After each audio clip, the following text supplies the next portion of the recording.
Good afternoon and welcome to GrainTV. It's May 1st, 2013. I'm Logan Burgess. To my right here is Brock Shimano. Well, Brock, let's jump into fire tip. See how the grains closed out the day on a Wednesday. We see July corn off 3.5 cents. Soybeans down 27 cents on the July contract. Chicago wheat down 11 3/4. Kansas City wheat down 9 1/4. We saw crude oil down almost $3 a barrel. If you guys want to watch these markets trade live for yourself, visit us over at GrainHedge.com. You can take a no-obligation trial of the platform that we use here. But Brock, a lot of red on the board today. It seemed like we had some outside macro forces kind of weighing on this thing.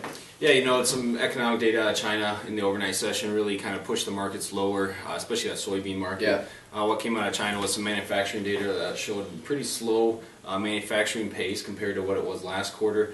So that really weighed on what the demand prospects were for soybeans in particular being shipped over to China. Right. So I think that's why we saw soybeans down over 27 cents here today. But that really flowed over into our macro markets as well here domestically.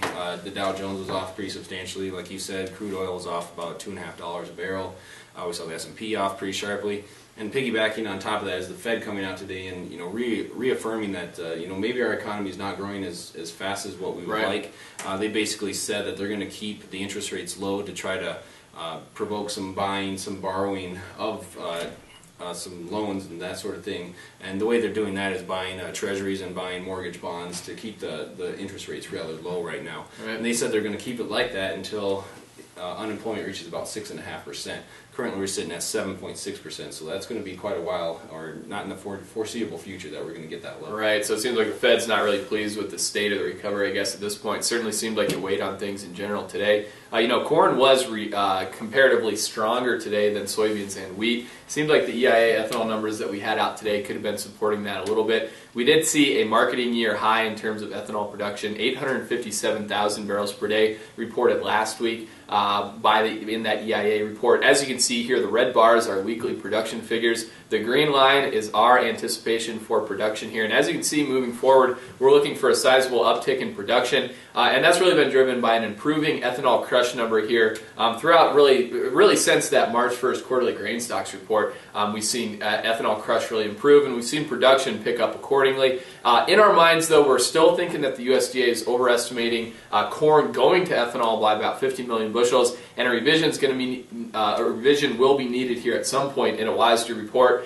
Certainly that should weigh on old crop corn here. Seems like one thing, Brock, kind of to switch gears here is export sales have not really supported corn either in the last couple weeks.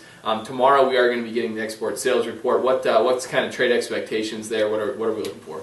Yeah, if we're looking at old crop sales for tomorrow's report, wheat is expected to be 150 to 250,000 metric tons, corn to be 250 to 350,000 metric tons, and soybeans to come in at 100 to 300,000 metric tons. So not substantial sales expected in the old crop. There is some new crop sales expected as well, but I think the old crop's really going to be the focus tomorrow. Yeah, people will probably be watching wheat there closely. Wheat's had a couple weeks of exceptional sales. We'll be tweeting about that report as it comes out on Twitter, at GrainTVs, where you can find us over there. And as I said, if you guys want to get live quotes at your home or office, visit us at GrainHedge.com and start your free trial today.